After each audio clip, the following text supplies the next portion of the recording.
Bienvenidos hermanos a su programa La Biblia para Todos. El día de hoy vamos a estar hablando acerca de la Trinidad de Dios, del ser de Dios, y vamos a tratar de explicarlo en la medida que el Señor nos pueda ir iluminando y asistiendo en esta hora. Le pedimos primeramente a Él que Él sea el que nos ilumine los pasajes y que podamos utilizar las palabras adecuadas para que pueda llegar más que a sus oídos, pero también a su corazón este mensaje. Que más que hablar de la Trinidad es un mensaje de redención, es un mensaje de amor, un mensaje de perdón, por decirlo así. Y voy a solamente darle gracias brevemente al Señor. Buen Padre que estás en el cielo, te doy gracias, Señor, por tu amor, por tu misericordia, por tu bondad. Ilumina la palabra y provoca mi corazón a que hable palabras de verdad. En el nombre de Jesús. Amén y amén. Y vamos a empezar leyendo nuestro verso, nuestro texto, en el cual vamos a estar más o menos desarrollándonos el día de hoy. Ah, Como en forma de introducción, quiero decir que simplemente no sería solamente un, un, un programa, sino van a ser varios, porque no podría resumir una enseñanza tan grande y tan vasta en solamente un programa. Así que vamos a estar grabando varios programas y en la medida que Dios nos vaya iluminando y nos vaya enseñando, porque el Señor es el que nos enseña, el Espíritu Santo, vamos a poder seguir explicando de una forma, por decirlo así, natural, orgánica, en el sentido de que vamos a tratar de despojarnos de cualquier preconcepción o cualquier idea que tengamos nosotros, primeramente como humanos y también como religiosos, por decirlo así, porque pertenecemos a alguna denominación y cada denominación tiene sus credos. Pero Pablo dijo, hay que investigarlo todo, retener lo bueno y desechar lo malo. Entonces, tenemos que ser como los de, me parece la Biblia, lo que dice la Biblia, Antioquía, me parece. Soy un poco malo acerca con los textos y la historia, no soy muy bueno, pero dice que estos hermanos recibían la palabra, después iban y la investigaban para ver si lo que habían oído y lo que habían recibido era en realidad lo que era correcto. Y tenían ellos cartas, tenían ellos quizás tal vez en aquel tiempo tal vez tenían la Torá o algunos escritos en los cuales ellos podían am, constatar o comprobar que lo que habían oído era cierto. Entonces yo voy a dar texto bíblico, pero como en forma de introducción quiero decir que hablar del ser de Dios o de la naturaleza de Dios o la deidad es algo muy delicado porque estamos hablando de nuestro Dios y creador de todo el universo, nuestro hacedor. Entonces podríamos limitarnos solamente a decir lo que la Biblia enseña. Ahora, cuando se habla de la Trinidad, opositores dicen que ellos no creen o no tiene sentido para que, ¿cómo es posible de que haya o que exista un Dios? O ellos no creen que exista un Dios de tres cabezas. El problema surge cuando nosotros como seres humanos queremos comparar a Dios con nosotros mismos. Esto no es posible porque nosotros somos seres finitos, falibles, imperfectos, que estamos buscando la perfección, pero no la hemos conseguido aún. Ahora, estamos hablando de un ser que creó los cielos, la tierra, el universo y todo lo que nos rodea. No podría yo compararlo conmigo mismo. Entonces, la mejor forma de hablar de Dios es comparar escritura con escritura. Es una forma, es parte de la hermenéutica o cómo se estudia la Biblia. La Biblia en realidad se interpreta a sí misma, es decir, no hay contradicciones en la Biblia. La Biblia enseña que Dios es uno, yo creo eso.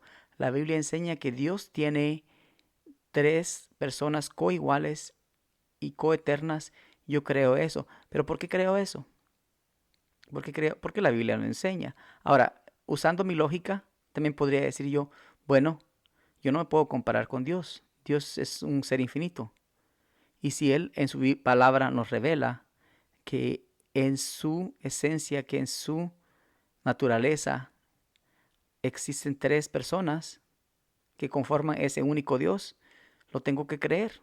Aunque mi lógica me redarguya o mi lógica me diga que esto no puede ser.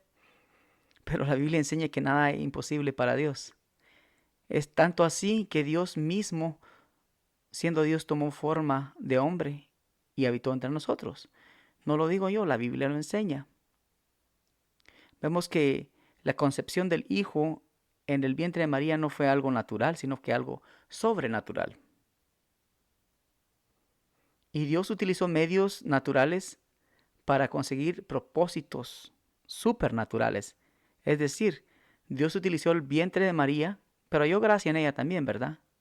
Utilizó el vientre de María para que en ella naciese el Salvador del mundo, en forma de hombre, siendo Dios.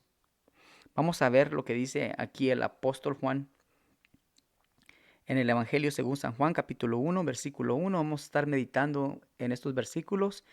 Vamos a tratar de extraer información, revelación acerca de nuestro Dios y Salvador. Dice así: en el principio era el Verbo, y el Verbo era con Dios, y el Verbo era Dios. Vamos por partes. En el principio, la palabra que se utiliza ahí es la palabra arge o arqué. De esa palabra se derivan muchas palabras como arqueología, arcaico, todo lo que tiene que ver con algo antiguo. Ahora, en el principio, sin, sin principio para atrás ni para adelante, era el verbo o existía el verbo.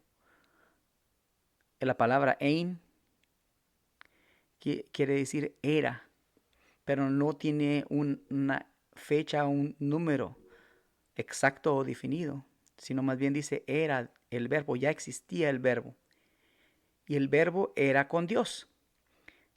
El logos, la palabra que se utiliza aquí, dice en griego sería algo así como enargé, enjólogos, en prostonteón. Prostonteón es una preposición y dice que el verbo estaba cara a cara con Dios. El verbo estaba cara con Dios. Este era en el principio con Dios. ¿Quién era este? El verbo. Este era en el principio con Dios. Todas las cosas por Él fueron hechas. ¿Por quién? Por el verbo. Y sin Él nada de lo que ha sido hecho fue hecho. En Él estaba la vida. Y la vida era la luz de los hombres. La luz en las tinieblas resplandece. Y las tinieblas no prevalecen contra ella. ¿Qué quiere decir esto? Viene la luz a erradicar las tinieblas. ¿Por qué? Porque nosotros estábamos sentenciados a una muerte eterna, a perecer por siempre. Entonces vino el Señor, venció la muerte en la cruz y derrotó las tinieblas. Vemos que el diablo desde el principio lo quería matar, pero él tenía un propósito que iba a hacer antes de él mismo poner su vida, porque dice que nadie le quitaba la vida, sino él mismo la ponía. Y uno de los argumentos que he escuchado es que Dios, siendo Dios, por lógica, Él no puede morir. Y la Biblia nos enseña que Él dejó de existir. Lo que murió fue su cuerpo. Porque le dice al ladrón, le dice, desde hoy estaréis conmigo en el paraíso, desde hoy. Desde hoy. No mañana, no pasado, desde hoy. Entonces Él entregó su cuerpo por nosotros y en su cuerpo y en su humanidad recibió todo el pecado, todo el castigo que nosotros merecíamos. Mire lo que dice versículo 14. Dice de la siguiente manera: el verbo fue hecho carne. ¿El verbo quién era el verbo?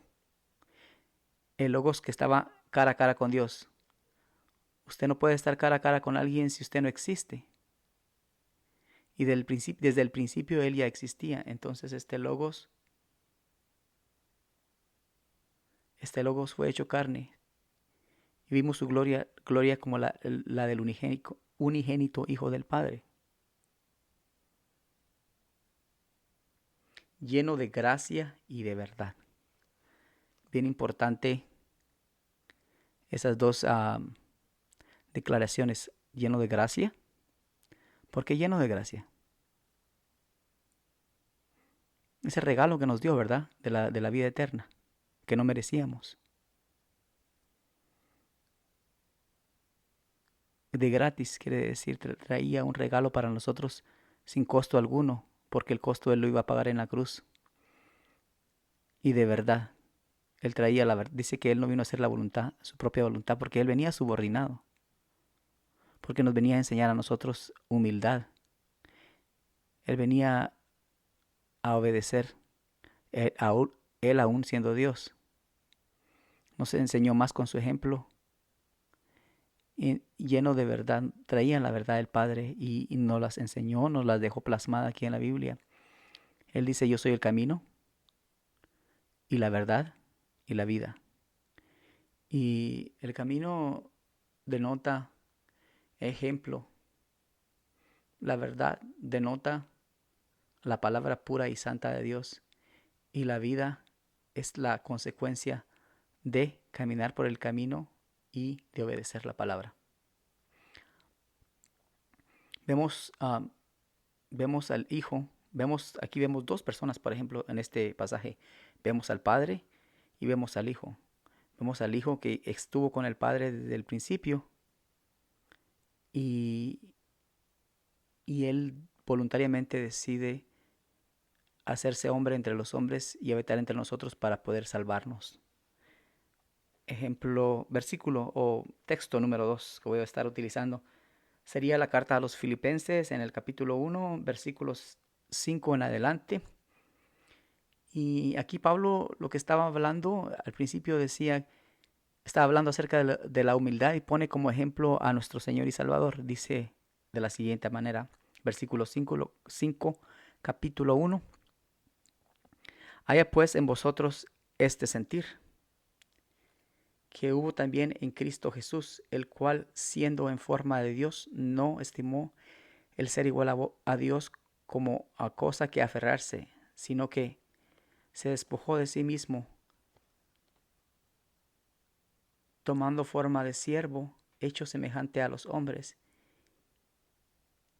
y estando en condición de hombre, se humilló a sí mismo, haciéndose obediente hasta la muerte y muerte de cruz. Dice que haya pues en nosotros este mismo sentir que hubo en Cristo Jesús, que el cual existía en forma de Dios. Era espíritu, ¿verdad? Forma, morfe, thuteiu, en forma de Dios. No estimó o no tomó ese derecho, ni se aferró al ser igual a Dios como algo que fuese de él, sino más bien se despojó de sus vestiduras reales y tomó los harapos, tomó las vestiduras de un plebeyo y se hizo hombre entre los hombres y habitó entre nosotros y vimos su gloria como la gloria del unigénito del Padre, lleno de gracia y de verdad. Entonces, punto número 1, Dios es uno. Punto número 2, en el único ser de Dios, infinito, eterno, perfecto, hay pluralidad de personas. Ahora, si nosotros queremos analizar con nuestra mente humana y utilizando conceptos humanos, no tendría ningún sentido, pero como la palabra misma lo revela, la palabra enseña que el Espíritu es Dios, la palabra enseña que el Hijo es Dios y la palabra enseña que el Padre es Dios. No tenemos problemas con la primera premisa que el Padre es Dios, pero el Hijo en capítulo 1 de Juan dice que Él estaba con Dios y Él era Dios. Y el apóstol Pablo aquí en su carta a los Filipenses dice en el capítulo 1 versículo 5, haya pues en vosotros este sentir que hubo también en Cristo Jesús, el cual se encontraba en forma de Dios, no estimó como algo a que aferrarse, sino que se despojó a sí mismo, tomando forma de siervo, de hombre. Él era igual a Dios Él existía en forma de Dios y no desestimó todo eso y habitó entre nosotros y se humilló a sí mismo. Ahora, vemos, por decirlo así, para complementar y terminar este capítulo, que se va el Hijo y manda el Padre y el Hijo mandan al Espíritu Santo. Ahorita estamos viviendo la dispensación del Espíritu Santo. Vemos a tres. La Biblia enseña que el Espíritu Santo es Dios. A, a Ananías le dijo, no le has mentido a Dios, no le has mentido, no le has mentido al hombre, sino que le has mentido a Dios.